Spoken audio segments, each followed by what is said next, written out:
Mercados, bonos, acciones y las claves para invertir mejor en El Inversor Bolsero.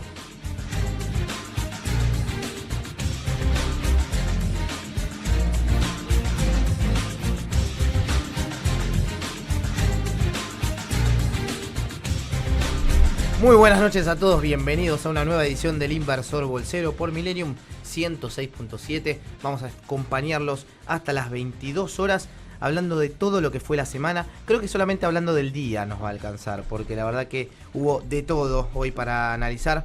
Mercados golpeados todavía, reunión afuera en el Fondo Monetario, saliendo a buscar algo que no sabemos bien qué es finalmente. Reunión de Macri en la UIA, que está hoy muy golpeado por las tasas también y por la suba del tipo de cambio. Un tipo de cambio que sigue subiendo, subastas por parte del Banco Central. ¿Y qué contexto, Neri? Bonos golpeados, acciones golpeadas.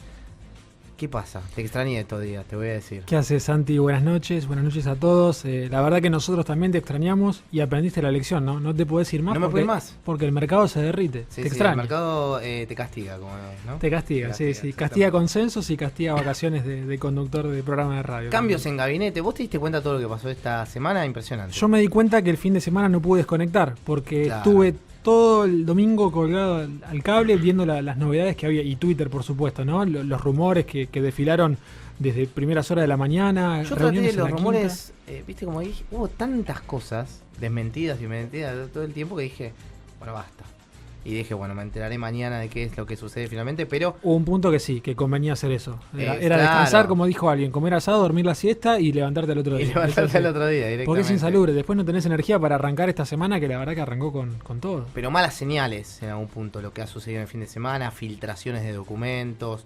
Se espera una caída para este año, según lo que decía ese documento, de 2,4% del la producto. Letra chica, estás diciendo la letra chica. Le decimos a nuestros oyentes que hablamos del documento que era el programa financiero 2018-2019 que se le iba a presentar al fondo, y en el borrador que circuló, que incluso a mí me llegó al WhatsApp una hora antes que hablara Duhovne, se veía la letra chica, el supuesto que había, y era un supuesto bastante malo, una recesión de 2,4% para 2018. Y 42% de inflación. Y 42% de inflación, para el año siguiente 0% de crecimiento y 25% de inflación. O sea, con esos supuestos el gobierno armó el programa que le está presentando al fondo. Ahora vamos a hacer un informe más detallado de todo lo que ha sucedido y lo que ha sido particularmente la jornada de hoy. Yami, ¿cómo estás? ¿Cómo estás, Santiago Bulat? Bienvenido nuevamente a tu programa, a tu casa, a tu radio. Es raro, decirlo así, es raro, pero es raro. sí, y con esa corbata, no, pasaste al frente. ¿Qué corbata? Ahora la vamos a subir a las redes sociales para que la gente te vea. Un lujo. ¿Cómo va la pierna? ¿Bien? Bien. Recuperándome despacio, pero bien. Bueno, ¿se comunican con nosotros? Se comunican con nosotros a través de las redes sociales, en Facebook e Instagram nos buscan como Equipo Bulat, en Twitter, @Equipo Bulat, por mail, equipo.bulat@gmail.com, y también por WhatsApp al 11 21 87 1067. Neti, no está Martín. No está Martín. Porque en las malas dice... Me escapo. No puedo decir nada Martín. igual, ¿no? Tenía que trabajar y la verdad que me ayudó junto con Yami y la producción a bancar muy bien este programa durante las 4 semanas que no estuviste. Pero en reemplazo, y también alguien que nos puede traer muchas precisiones en el marco económico como también en el político, hemos decidido invitar a un amigo de la casa que es Matías Carubati, que es economista jefe de Management and Fit. Mati, gracias por venir. Gracias a ustedes por la invitación. Vamos a hablar de todo. ¿Vale? Metete en lo que quieras, habla de todo, te vamos a cuestionar. La formación de Argentina. Exactamente, solamente de eso. No es de falso 9, ojalá fuera definir un falso 9. ¿no? Algunos pedían retenciones a Sampaoli también, no sé si vieron, por el tema de la devaluación de cómo él cobró en dólares. Sí, claro, bueno. Podrían haberle puesto algo también, ¿no? Un impostito ahí. Bueno, a raíz de esto. ¿Qué te pareció, arranco con vos entonces, qué te pareció el anuncio, las nuevas retenciones, este nuevo impuesto? ¿Cómo está calculado? ¿Qué sensación te dio?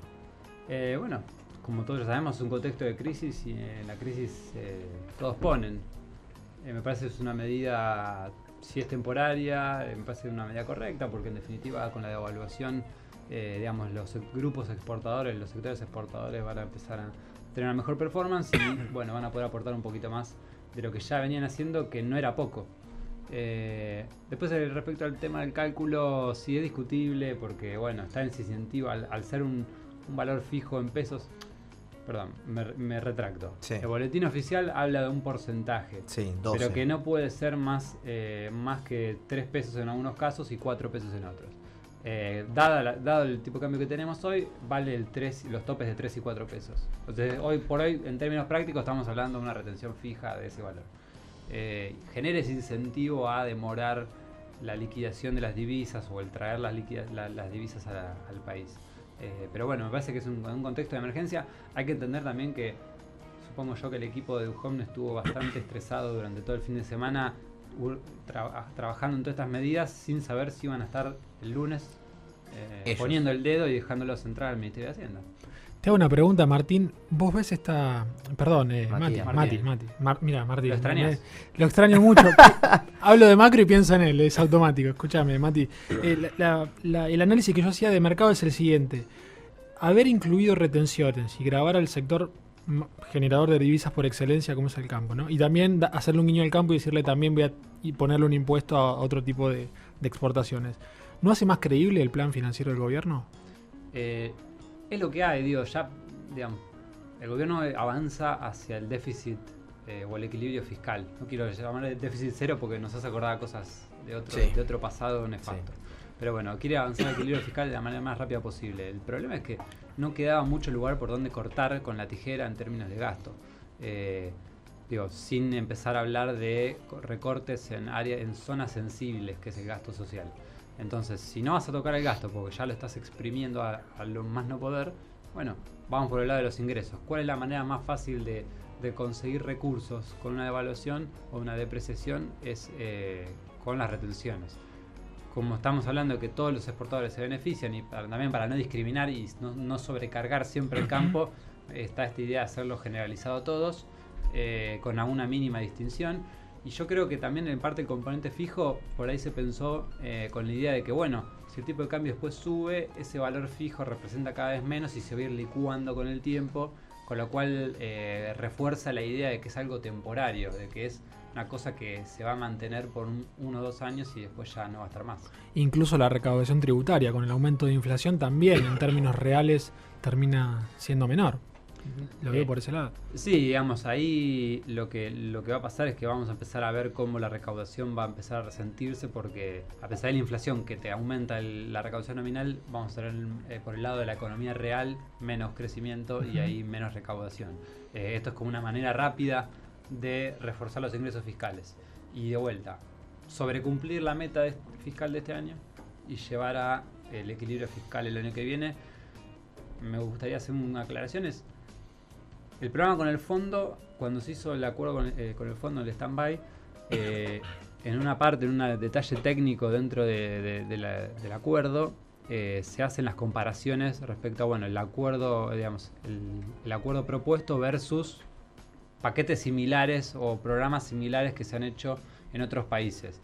Ya el paquete de Argentina, digamos, la velocidad de ajuste fiscal era muy exigente, incluso para los estándares del FMI en ese momento.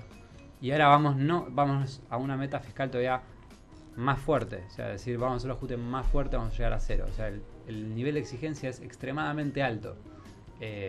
No sé si eso lo pedía el fondo o si el fondo te lo iba a pedir, pero ya el gobierno lo puso arriba de la mesa y de esa no volvemos. Y se me ocurre que quizás esas condiciones más exigentes son las que terminaron generando el efecto opuesto en la confianza del mercado. Cuando sale el acuerdo con el fondo, no solamente la corrida no para, sino que también empezamos a ver una suba del riesgo país, que es un fenómeno que no tuvimos en la primera fase de la corrida cambiaria de mayo y junio. No sé si recordás. No, claro, y el tema es el siguiente, vos decís, bueno, voy al fondo, acordate en mayo que nos vamos al fondo a tener un paquete de asistencia preventivo. Ya son nuestros, los 50.000 millones ya son nuestros. Después vamos a usar el primer tramo y después los otros van a quedar ahí por si los necesitamos. Ya el mercado entendió, no hay más financiamiento del sector privado, el gobierno solo cuenta con los fondos que le pueda llegar a prestar el Fondo Monetario Internacional y los demás organismos internacionales, pero plata no hay más que esa.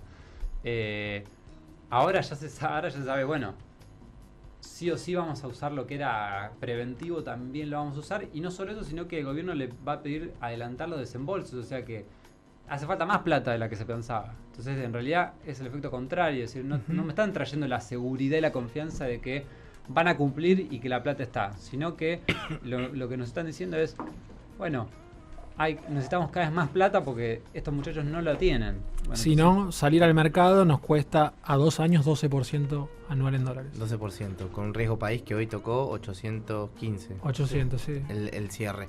Hablando de esto, hace 20 minutos Duhovne hablaba en Washington. Sí, se habló de un adelanto de 29.000 millones de dólares insistentemente en varios medios, pero esto nunca fue ni ratificado ni desmentido. ¿De cuánto sería esta cantidad que el gobierno argentino busca adelantar? No podemos dar cifras en este momento. No podemos dar cifras. Esa cifra surge de los fondos que quedan por desembolsar del año 2019, 20 y 21, pero de ninguna manera podemos dar cifras en este momento cuando estamos en plena discusión con las autoridades del fondo. Muchas gracias. Gracias, chicos. Estamos en plena discusión con las autoridades del fondo y el otro día el presidente dio un discurso de 1,43 minutos en el cual aseguraba que la situación era otra. Es cierto. Eso es un problema político. Ahí está, quería tu análisis a partir de esto. Eso es un problema político porque al que se le ocurrió esa idea de ese discurso, lo expuso al presidente a comentar algo que no solo no estaba cerrado, sino que ni siquiera se había enterado el propio fondo. Claro. Y en segundo lugar, a algo que en definitiva y a todas luces iba a quedar corto. Porque si atrás del presidente no sale el ministro a dar detalles, pasa lo que pasó. Claro. Que es incertidumbre. Y te corrieron Te corrieron ese día y los al días día siguiente, siguientes. sí. Fíjate que incluso ayer el presidente habló, el ministro después habló. ¿Y qué pasó? Incluso un día que no había acción, digamos, no había mercado en Estados Unidos. Sí. También lo corrieron. Hoy lo corrieron. Es decir, falta confianza. Un nivel de incertidumbre muy alto, falta confianza. Ya el problema es económico de fondo, pero también tiene una cuestión política donde se empieza a percibir la falta de liderazgo. Los inversores no dudan de que el presidente quiera ir hacia un equilibrio fiscal el año que viene. Lo que dudan es la capacidad para llevar adelante ese ajuste. En un año electoral, un ajuste muy fuerte, por ahora sin el aval de todos los gobernadores, claro, y sin el financiamiento, porque incluso si vos vas a déficit cero el año que viene, necesitas plata para pagar los intereses y el capital de la deuda que vence, y plata que tiene que venir del fondo. Entonces, sin saber el detalle del programa financiero, los que están del otro lado del mostrador, lo que están viendo es: mejor descarguemos activos argentinos, salgámonos de ahí antes de que esto sea peor. El otro día mostraban un poco del programa financiero en el cual plantean 11.000 millones de dólares de lo que se va a renovar de LETES con privados. ¿Asustan las LETES? ¿No asustan? ¿Los ven los inversores de afuera eso como un problema o no necesariamente? Los Velociraptor, como en algún momento dijo Melconian, de las Levants, pero en este caso... Sí, obviamente que lo ven, y lo ven con preocupación porque se trata siempre de deuda con vencimiento a muy corto plazo. Se estimaba más o menos 2.000 millones de dólares que vencían por mes, y el rollover de eso no era el 100% como pretendía el gobierno, claro, sino que era mucho menor. Entonces de algún lado tiene que salir esos dólares. Problema agravado que vos podés suscribir LETES con pesos. Claro. Entonces, claro, después, o sea, vos tomás pesos y después te hay que devolver dólares. Y en especie también. Sí, y en especie también, con las LEVAC también. Entonces, ese es un problema porque estresa las necesidades financieras a corto plazo y vuelve, como estamos hablando ahora, vuelve a poner sobre la mesa el principal problema hoy, que no es la solvencia, sino que es un problema de liquidez. El asunto es que estos continuos problemas de liquidez no se te transformen al final del camino en un problema de solvencia. Pero bueno, por ahora estamos contenidos a ese problema, atender la liquidez. Me parece igual, y por ahí después lo podemos discutir más en detalles, el gobierno tiene una mirada muy fiscalista de todo el problema. Sí. Cuando por ahí el principal problema es que la economía no genera los dólares suficientes que consume y eso se necesita ser financiado, y justamente es el financiamiento que se cortó. Si vos cerrás mañana, suponete que mañana Christine Lagarde le dice: Nico, quédate tranquilo, te pongo todos los dólares que vos necesitas arriba de la mesa, ya. Es cierto, eso te asegura el programa financiero de acá al 2019. El tema es qué pasa con el sector privado. Y ahí es donde necesitas reabrir el mercado, porque si no, el sector privado no consigue financiamiento y el ajuste termina recayendo en el sector privado, y es un ajuste que contrae por actividad. Claro. Necesitas reabrir el mercado y bajar el riesgo país a niveles similares a emergentes, como para que de vuelta sea un poco más atractivo volver a adquirir activos argentinos. Y creo que el gobierno está mirando una parte del problema y no todo el problema. Es cierto, si vos arreglás lo fiscal, por ahí te ayuda en el riesgo país, te abre el mercado un poco, pero del otro lado también tenés el problema del sector privado. Y además potenciado en estos momentos por una salida de capitales o una formación de activos externos de parte del sector privado en niveles récord, mucho empujado por el miedo.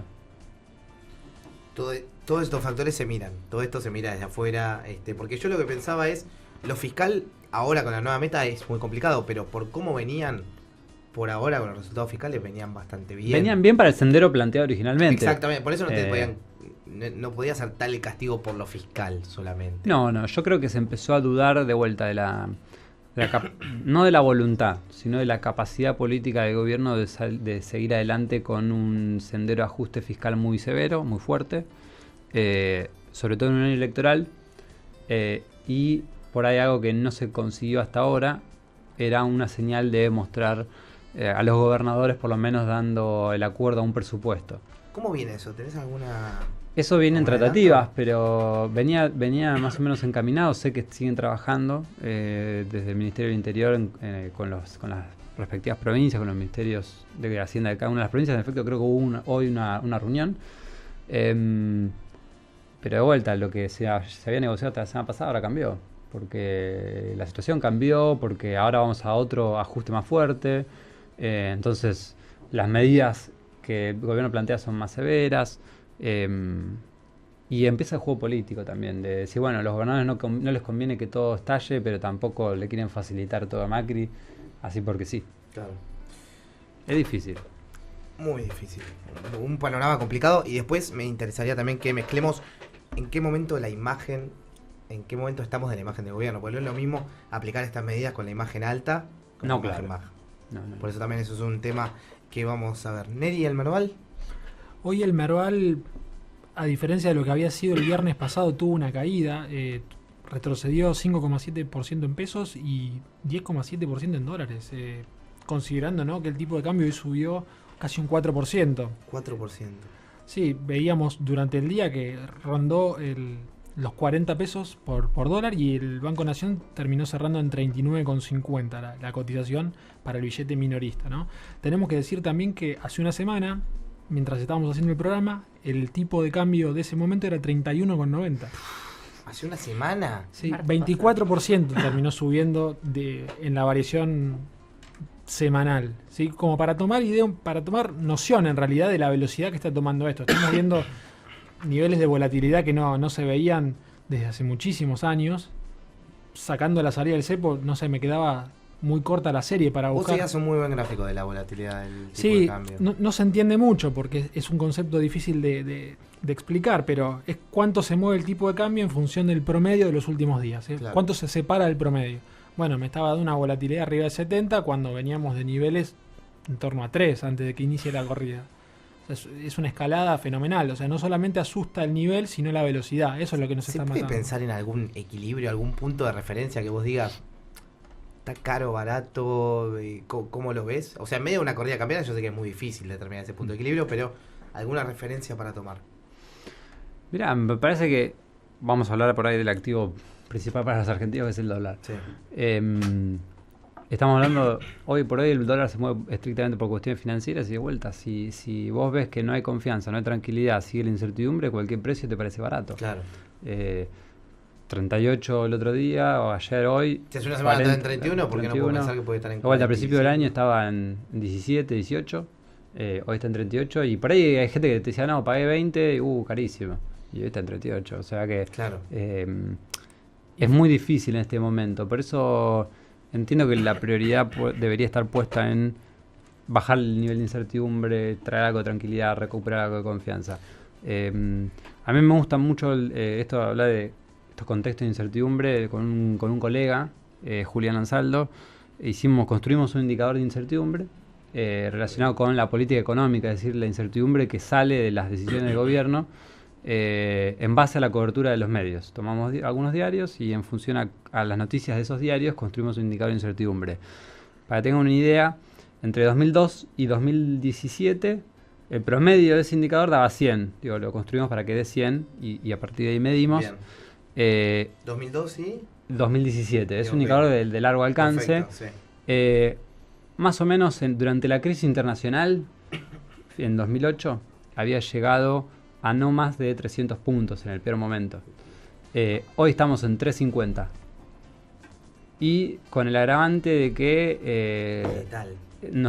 el periodo de alta incertidumbre está siendo cada vez más prolongado. Ese indicador se relaciona muy bien o sirve para explicar, o por lo menos se correlaciona con lo que uno esperaría, que es volatilidad financiera, volatilidad cambiaria, un tipo de cambio más alto, salida de capitales, todas las cosas malas que a vos te gustaría pensar. ¿Te acuerdas cómo daban el cambio de gobierno o no? En el cambio de gobierno, no, misteriosamente no, daba bastante más abajo. Ah, mira. Pero porque es una cuestión de cómo ya se sabía más o menos bien qué es lo que pensaba hacer Macri. Claro. Digamos, no, los diarios ya reflejaban Estaba que muy bueno, preocupado. la economía iba a ir para algún lado, tal vez no sabíamos bien los números, ¿no? De hecho, el mercado empieza a reaccionar positivamente un mes antes de las PASO. Exactamente. Ahí es donde empieza a levantar el mercado. El mercado se adelantó a la victoria de Macri con esos primeros sondeos y con la PASO lo terminó de convalidar. Exactamente. Y este indicador que nosotros nos resulta muy interesante, se mueve mucho en lo que pasa en el mundo, cuando pasó el Brexit también subió, cuando salió Trump electo como presidente de Estados Unidos también subió, pero digo, también se mueve y mucho por lo que pasa acá adentro. Con las elecciones se movió para arriba, cuando fue la victoria electoral de Cambiemos en 2017 también bajó, pero vuelta. Desde el 28 de diciembre, de ese famoso 28 de diciembre en adelante, veo que sube, baja, pero cada vez en niveles más altos y estamos ya en un contexto de altísima incertidumbre. Y es eso un poco lo que me parece que está moviendo ahora a todos. Los grandes inversores y los minoristas que no saben para dónde va a disparar la cosa y por las dudas dolarizan portafolios o se cubren del riesgo argentino de alguna manera y hacen que lo que parecía caro ahora es barato. Entonces por eso es difícil ponerle precio a... ¿Cómo los minoristas también empiezan a ser un volumen importante? Es que sí, en realidad justamente el problema es que está en el mayorista, por ahí te controla la rueda 1 o 2 días, o sea, Claro. el volumen mayorista te mueve las fichas del mercado de una manera muy bruta, muy fuerte. Ujú. Pero cuando a eso se le suma el vagón de muchos minoristas con temor, ahí ya una bola es de un tren nieve. que agarra velocidad y que es difícil de parar. El tipo de cambio real multilateral del Banco Central hoy está en el nivel que tenía el lunes 28 de abril de 2003, el día después de la elección de la primera vuelta que puso a Menem y Kirchner en el balotaje. Impresionante. Toma. Y Un ese punto dato de partida. lo tenía desactualizado 2 días, porque a mí me daba que Claro, bueno. era el mejor nivel de competitividad de los últimos 8 años. Bueno, ahora te da mucho Ahora más. subió mucho más. De unos 15. Es un contexto raro, complicado y con mucha incertidumbre, como dice bien Mati, en los cuales también se torna difícil entender los puntos de entrada. Nosotros que tratamos de recomendar también qué es lo que podemos hacer, qué distintas inversiones se pueden realizar en un contexto donde todos están dolarizando también y una tasa de interés que de repente no genera el incentivo, ¿viste? Es como que subieron 15 puntos la tasa y no genera, en medio de una corrida cambiaria, no cambia nada de dónde pongas la tasa. Es que no se trata de una decisión racional de optimización de tu retorno esperado de tu portafolio bimonetario, si querés, en pesos y en dólares, sino que la dolarización es producto del pánico, de una emoción y no le puedes pasar ningún filtro a la racionalidad. Lo que decía Mati de los contextos de incertidumbre es muy cierto. Por decirte un dato, que fue el día más negro que yo he visto en los mercados hace mucho tiempo, el jueves pasado, el 30 de agosto, el dólar en el Banco Nación de punta a punta terminó cerrando de 34,5 del día anterior y cerró en 38,20, o sea, casi un 11% de suba tuvo. Pero en el intradiario el billete tocó 42 pesos, o sea, Claro. llegamos a ver durante el día, mi pantalla decía 22% de aumento de tipo de cambio. Una locura. Una locura. Y eso fue después de los fallidos mensajes de Macri del minuto 43 y después de Marcos Peña de la negación, ¿no? Recordamos que no hay fracaso, etcétera. Bueno, eso no fue más que combustible para ese fuego de dolarización del minorismo. Afuera hay como un enojo contra jefatura de gabinete, medio claro. Ahora Quintana, bueno, salió del gobierno, pero efectivamente algo hay. Hoy salió el REM también. Uno de los temas que toca, obviamente, es el tipo de cambio. ¿Sabes cuánto era la mediana en julio? Que sea lo que se estimó en julio. Para diciembre, 30,5. Compro. recontra compro. Y ahora 41,9, solamente un mes después. Después, bueno, caída del producto también, una tasa de interés que se sostiene, 1,5 sería la caída del producto para el tercer trimestre. Para el cuarto también habría una caída de 0,5. En este caso las metas fiscales se cumplirían, según lo que está estimando el mercado también, y la inflación cerca de 40,5 para este año, que el mes pasado solamente decían una inflación de 30,5. O sea, no hay referencia básicamente de lo que está pasando. Cada un mes se aumenta 10 puntos todas las señales. ¿Vamos a escuchar un poco de música? Vamos a escuchar un poco de música. 17 grados la temperatura en la ciudad de Buenos Aires. Y hasta las 22 hacemos esto que es el Inversor Bolsero. Escuchamos a Soda Stereo haciendo Canción Animal.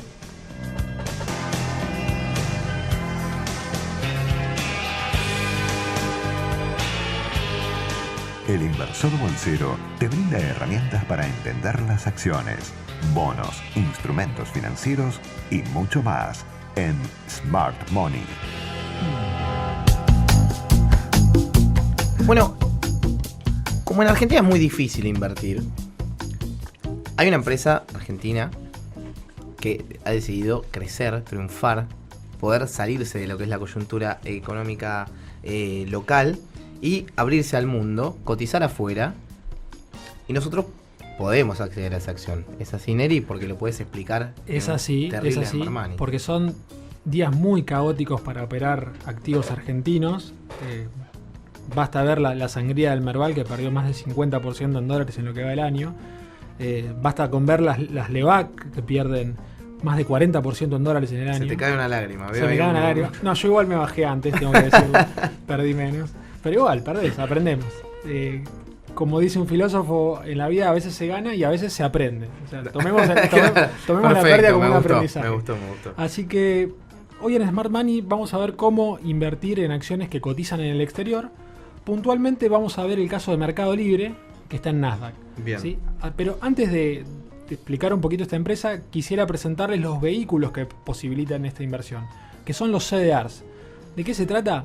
Son certificados de depósitos argentinos que representan acciones negociadas que no tienen oferta pública ni cotización en el mercado local. Así, al comprar un CDR, accedemos a valores negociables en los mercados internacionales y, por supuesto, a todos los derechos que dichos activos otorgan a sus tenedores. Santi, puedes invertir en Apple, en Coca-Cola y en otro tipo de acciones enormes, multinacionales. ¿Cuáles son las ventajas de estos instrumentos? Que sus cotizaciones no dependen de lo que esté sucediendo en Argentina, sino que su valor acompaña el desempeño que tiene el precio de la compañía en su mercado de origen. Otro factor positivo es el hecho que los CDRs brindan cobertura cambiaria, algo muy buscado por estos días. Sus precios acompañan el valor de los activos originales y estos, al estar denominados en dólares, ofrecen protección ante una devaluación, un aumento de tipo de cambio. Además, los CDRs dan derechos al tenedor a percibir dividendos que la empresa pueda distribuir entre sus accionistas a lo largo del tiempo, y esta renta, por supuesto, se percibe en dólar billete. Pero atención, porque hay algunos riesgos que tenés que tener en cuenta si querés invertir en CDRs. El primer factor que te puede jugar en contra es el riesgo de liquidez, no del activo que replica, sino del instrumento argentino en sí. Por eso no se recomienda hacer trading con CDRs. No son instrumentos aptos para comprar y vender rápidamente, ya que suelen poseer spreads muy altos porque las puntas están bastante alejadas en los precios. Como los CDRs no cotizan todos los días, a veces en el mercado argentino, es importante no perder de referencia su precio. Una forma es observar la cotización de la acción original en Estados Unidos, usando sitios como Yahoo Finance, MarketWatch, etc. Y la cuenta es sencilla. Dividimos el valor de la acción en Wall Street por el ratio de conversión del CDR. Después multiplicamos el resultado por la cotización del dólar, que se llama en la jerga contado con liqui. Así llegamos al valor estimativo de nuestro CDR. Rápidamente la fórmula es precio de la acción en Nueva York dividido el ratio por el dólar contado con liqui o bolsa, que puede ser una aproximación. Ese va a ser nuestro precio estimado. Los ratios de conversión se pueden verificar en un sitio del Deutsche Bank, que es la entidad que los estructuraba y los depositaba. Ahora el negocio pasó a manos de Comafi. Y en el caso de la empresa que vamos a ver hoy, el ratio es 2:1. La empresa, como les habíamos contado, era Mercado Libre. Creo que todos los argentinos conocen muy bien esta empresa. Es la compañía líder en e-commerce en América Latina y la séptima a nivel global. Tiene presencia en 18 países. Argentina, Brasil, México, Colombia, Chile, Venezuela y Perú son algunos de ellos. El negocio principal se relaciona con el comercio electrónico, los pagos digitales y móviles y un conjunto de soluciones tecnológicas en toda la cadena de valor del comercio. Es un negocio de 6 patas en el cual se conjugan el marketplace, que es el sitio de e-commerce que todos conocemos, logística, crédito, sistemas administrativos, soluciones fintech y publicidad. Si vamos a la historia, encontramos algunos hitos interesantes. Su fundación fue en el año 1999. Bueno, Santi, vos eras muy chico, ¿no? Pero ¿te acordás en ese momento la burbuja de las .com? Bueno, en ese momento sale Mercado Libre. Se funda Mercado Libre con una ronda de financiamiento privado de $8 millones. En 2003 fue el lanzamiento de Mercado Pago y Mercado Libre clasificados, y en 2007 fue la IPO en Nasdaq. Mercado Libre, como tenía un objetivo ambicioso de expansión, decidió que la mejor forma de conseguir capital a través de una oferta pública inicial no era en el mercado local, sino en Wall Street. Por eso es que Mercado Libre no cotiza en Buenos Aires, pero sí cotiza en el exterior. Además del crecimiento orgánico, esta empresa hizo numerosas adquisiciones de firmas, como por ejemplo empresas de remates, clasificados, logística, pagos y software. Si te parece bien, Santi, veamos algunos datos del negocio. Dale. Según cifras del segundo trimestre de este año, Meli, como se la conoce en la jerga, tiene 235 millones de usuarios, 17 millones de compradores y 4,5 millones de vendedores. Un dato no menor, el 58% del ingreso proviene de Brasil. Argentina le sigue con el 30% de participación. Los productos vendidos en el segundo trimestre de este año crecieron un 39% interanual, mientras que las ventas del trimestre fueron de unos 335 millones de dólares, aumentando 18% contra el año anterior. El margen bruto, que es lo que le queda a la empresa después de haber pagado los costos, alcanzó el 48%.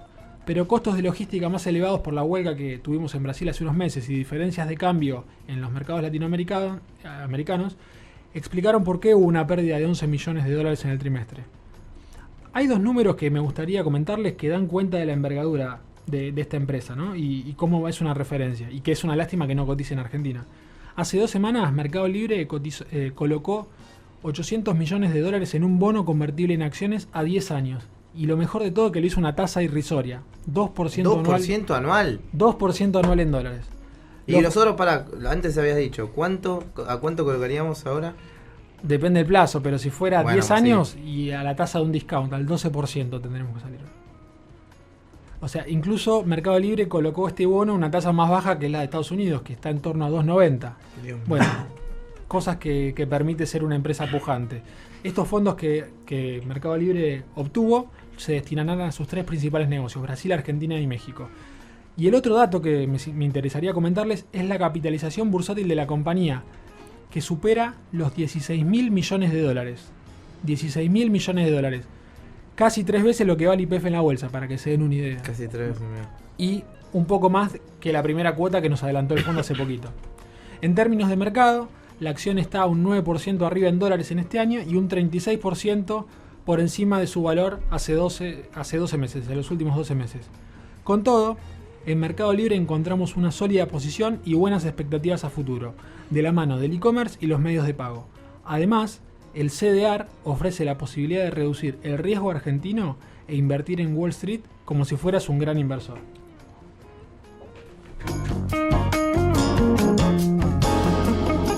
La economía en el siglo XXI cambió. Informate con el inversor bolsero. Tiempo de publicidad en Millennium. Guini Servicios, postventa oficial para las marcas Chrysler, Jeep, Dodge, Ram y Mopar.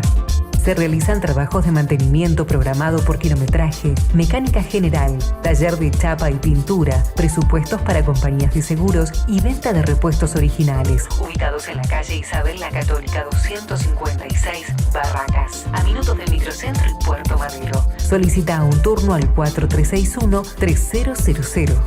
¿Sabés cómo lo cuidas? ¿Sabés cómo lo van a tratar? Guini, postventa Chrysler.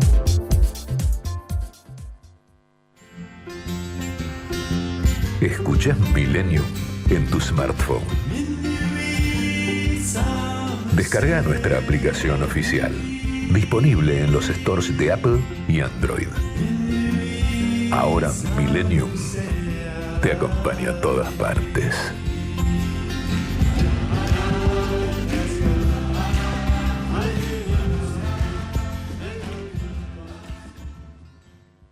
Fin de espacio publicitario.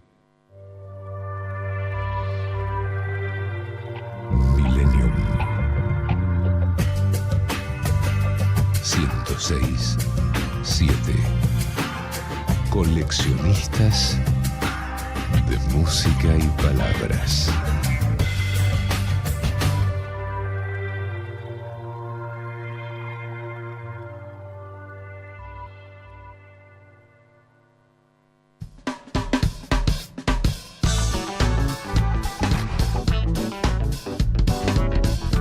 Bueno, vengo de un evento que estuve todo el día, que fue de la Unión Industrial Argentina, en el cual obviamente uno de los temas que más se tocó fue la tasa de interés, la cadena de pagos, todo el problema que están teniendo para financiarse y cómo hay industrias que están perdiendo mucho empleo, por supuesto. Una situación tensa, bastante más tensa de por lo menos lo que fue el año pasado a esta misma altura, y obviamente sobre la imprecisión que hay sobre el tipo de cambio, y sobre todo con empresas también que el gesto de no vender, no poner precios, no hablar con, no hacer transacciones con proveedores hasta que no se estabilice el tipo de cambio.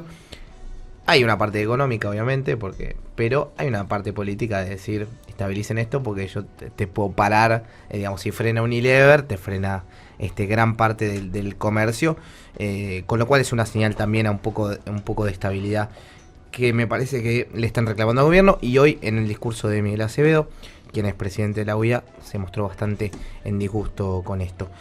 ¿Por qué hago toda esta introducción? Primero porque lo viví y lo quería traer al programa también, pero segundo porque sé que ustedes también miden la imagen y quiero saber qué les está dando, qué competidores ven potables también. ¿Se puede hacer ajustes cuando tenés una imagen muy positiva o muy negativa? ¿Es lo mismo? Quiero tu opinión al respecto. Bueno, en términos de imagen, yo diría todos los indicadores que se te ocurran de opinión pública, estamos en el peor momento del gobierno. Peor momento del gobierno. Peor momento del gobierno. Tal vez no es el peor momento. Nosotros medimos imagen del presidente, medimos aprobación de gestión del gobierno nacional y lo podemos comparar por ahí con el de Cristina o mismo el de Kirchner. No estamos en el nivel más bajo que de esa serie. Cristina tuvo niveles de aprobación de gestión todavía peores, pero en contextos de crisis con el campo, ese tipo de problemas que por ahí está muy en la calle. Por ahora todavía no estamos viendo ninguna repercusión tan seria como esas movilizaciones que hubo en 2008. Pero bueno, Macri está en su peor momento. En octubre estuvo en su mejor momento después de las elecciones legislativas. Ahí, la aprobación de gestión estaba alrededor del 50-51%.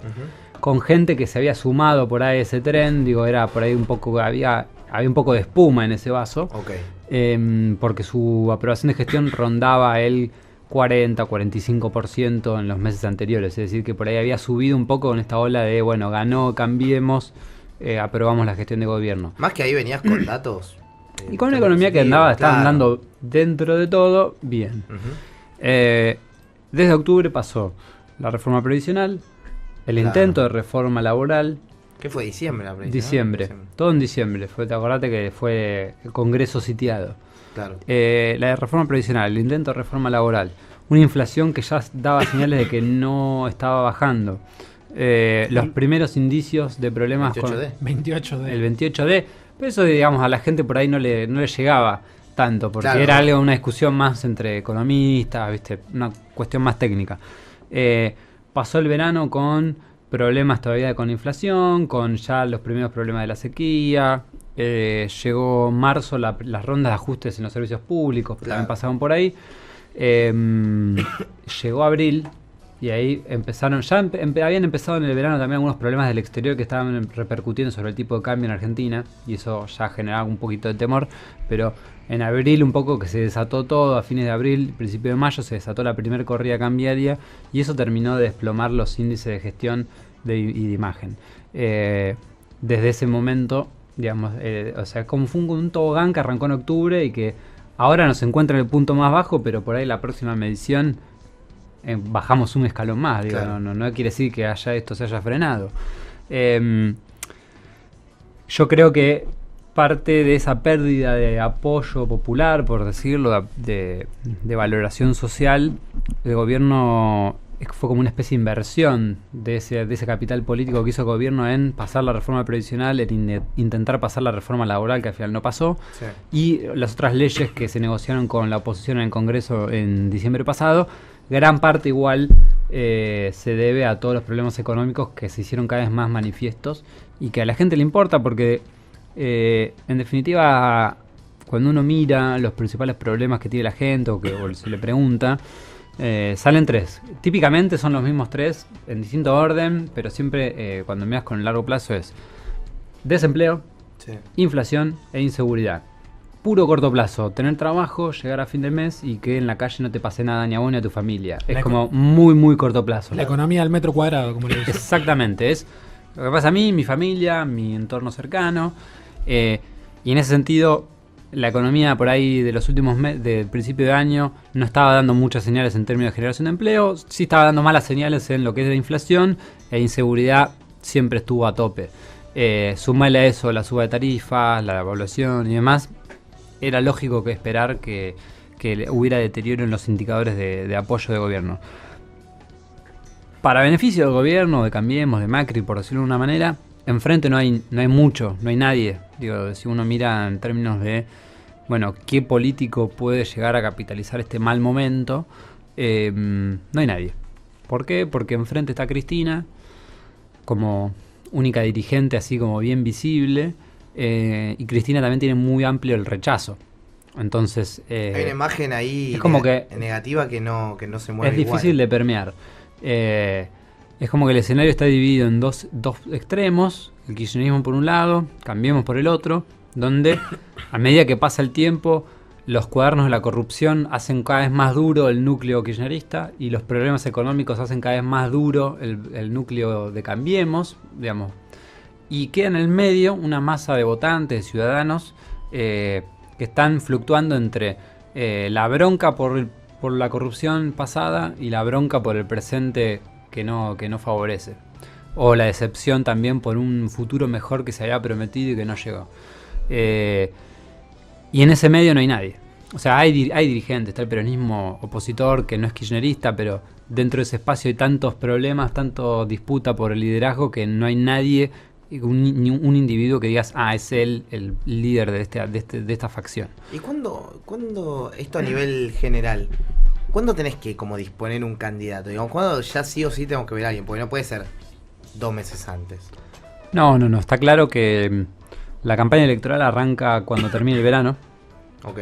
Que además hay que tener en cuenta también que para pensar el escenario del año que viene hay que ver qué es lo que pasa en las provincias, porque hay muchos gobernadores que por ahí prefieren desdoblar las elecciones, adelantarlas, aprovecharse en cierta forma del contexto económico débil para asegurarse su propia reelección en la provincia y desentenderse de la elección a nivel nacional en octubre.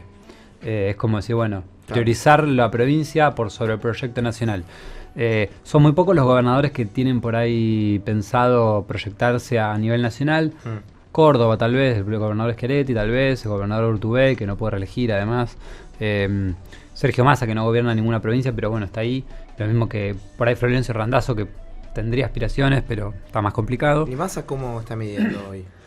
Y Massa sigue siendo en una posición de tercero cómodo, cada vez más cómodo, digo, de vuelta, a pesar de todo lo que pasa, Cambiemos, kirchnerismo es lo que atrae más apoyo y después de vuelta, por ahí si pones individualmente, por ahí aparece Massa, pero mucho más atrás. Okay. El tema es ese, digo, para pensar en el escenario del año que viene hay que pensar también qué es lo que priorizan los gobernadores. Si vos ves que la mayoría de los gobernadores priorizan las provincias, el escenario provincial, es como que ya descuentan que la elección nacional se la van a, no te digo regalar, pero sí que no le van a poner tantas ganas a una campaña nacional cuando ellos se aseguraron su propio territorio. Perfecto. Si eso no ocurre, bueno, ahí ya estamos hablando de una oposición donde se está plantando con un poco más de fuerza como una opción de poder, tratando de competir en las elecciones presidenciales con un poco más de ganas y también con un poco más de chances, porque si lo hacen es porque ven que están mejor parados que en otro escenario.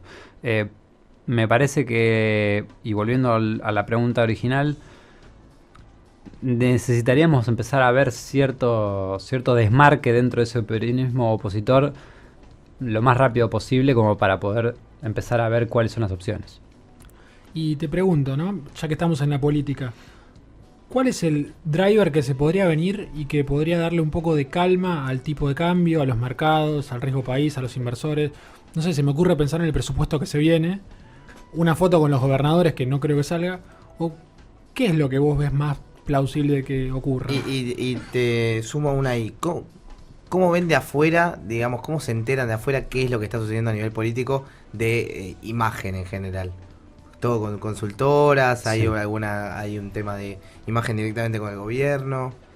Sobre lo último, bueno, nada, nos contratan consultora de opinión pública, entre esas nosotros. ¿Y eso influye mucho a la hora de las decisiones de portafolio? Sí, porque pensá, a veces se trata de fondos que mueven miles de millones y que por ahí asignan a Argentina una cuota relativamente importante. Claro.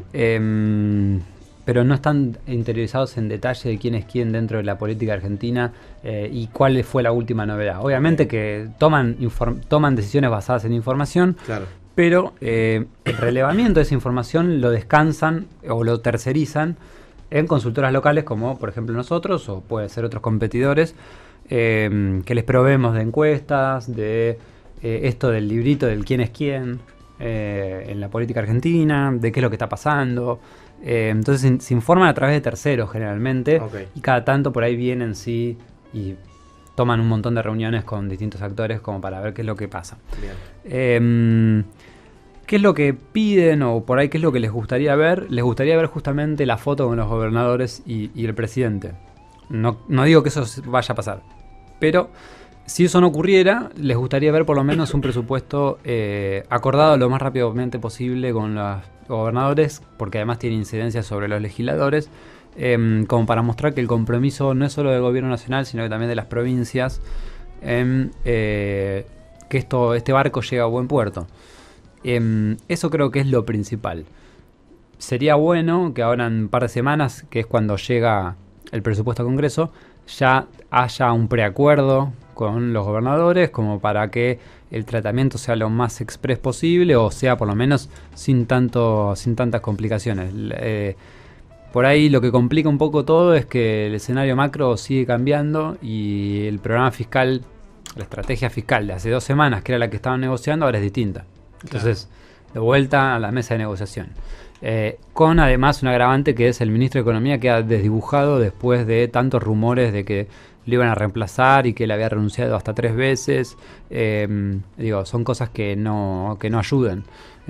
Pero bueno, eso sería un poco lo que desde afuera les gustaría ver, un poco más de compromiso de todas las partes. Mati, muchísimas gracias por haber estado con nosotros. Gracias a ustedes. Se nos va terminando el tiempo. Se terminó y un programa muy macro. Te debo uno más de marcado. Yo sé que vos me lo vas a reclamar. No, me encanta porque la verdad que la incertidumbre pasa por, pero era por un, todos un los día temas para que esto. Era un día para esto. La verdad que sí. Yami, gracias por todo. Gracias, Santiago Bulat. Nos vemos el martes que viene a las 21. Nos vemos el martes que viene. Los vamos a dejar con Mariano Yese. Una pequeña tanda antes de terminar. Gracias a toda la producción, a Luli, a Juan, que está del otro lado operando como siempre. Y se quedan con un gran programa. Se viene una entrevista de lujo, ¿no? Ya la prometemos ahí. Un abrazo y nosotros nos reencontramos martes que viene a las 21 horas. Chau.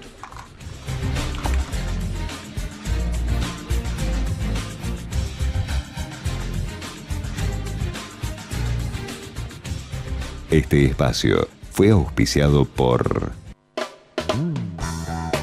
Nicolazza, siempre con la magia de la abuela. Pizzas a domicilio. Encontranos en Avenida Ramón Falcón 2287. Contactanos 4633-4111 y 4633-4555. Nicolazza, siempre con la magia de la abuela. Agosto Cultural de la Pachamama. Más información en cultura.jujuy.gov.ar. Jujuy es energía viva. Sashimilla es el lugar ideal para disfrutar de una cena en pareja o con amigos. Calidad y frescura garantizada por pescadería propia. Sushi hecho por japoneses. De lunes a sábados, México 1965. Estacionamiento sin cargo. Reservas al 4941-8960. Facebook /Sashimilla. Instagram @SashimillaRestó. Twitter @Sashimilla_. ¿Estás buscando invertir tus ahorros en el mercado financiero? En GMA Capital vas a encontrar profesionales a la altura de tus expectativas para que puedas alcanzar tus objetivos financieros. Entra en www.gmacap.com y descubrí las ventajas de operar con nuestra arquitectura abierta de fondos comunes de inversión. GMA Capital, tu éxito es nuestra prioridad. En 111 elegí lookearte con diseños originales hechos para vos. Encontranos en Arce 981, Gurruchaga 1794 y en Punta del Este en la barra O. 111, calidad y diseño en prendas únicas y exclusivas. El SAME te está llamando. Si sos médico y querés sumarte a salvar vidas en el servicio de emergencias que es modelo en el mundo, postúlate en buenosaires.gov.ar/SAME. Buenos Aires Ciudad. Vamos, Buenos Aires. Delivery de alimento balanceado premium para perros y gatos. Siempre tenemos stock disponible, envío gratis en el día y con atención personalizada. No te quedes sin alimento. Contactanos ahora por WhatsApp al 15 5503 4488. Javier. Tu auto te hace ir para adelante. Solicita tu préstamo Tu Auto UVA en Banco Provincia. Financia un auto 0 kilómetros sin prenda y hasta en 48 cuotas. Conoce más en bancoprovincia.com.ar. Speakers Bulat, los oradores más destacados del país sobre economía, política, innovación, liderazgo, género, historia, conocen puntos importantes para inspirar y potenciar tus equipos. Organiza tus conferencias, workshops o encuentros con Speakers Bulat, eventos que se convierten en toda una experiencia. Encontranos en www.speakersbulat.com. Decile chau chau adiós a las colas y a los trámites. Súmate a Prevención Salud y gestiona reintegros y todo lo que necesitas desde tu celu, sin vueltas, porque en temas de salud no hay vueltas que valgan. Prevención Salud de Sancor Seguros, la medicina prepaga que se adapta a vos. Superintendencia de Servicios de Salud, 0800-222 Salud, www.cssalud.gov.ar, número de inscripción RNMP 1679. ¿Conocés los planes de salud de Andar, la obra social de los viajantes vendedores? Planes para empleados en relación de dependencia, monotributistas y particulares. Solicita un asesor comercial al 0810-345-0184. Superintendencia de Servicios de Salud, 0800-222-72583, www.sssalud.gov.ar, RNOS 122104, RNMP 1252. ¿Ya te decidiste por una carrera? Ahora te falta elegir una buena universidad. Elegí UCES, Universidad de Ciencias Empresariales y Sociales, www.uces.edu.ar. Mercados, bonos, acciones y las claves para invertir mejor en el Inversor Bolsero.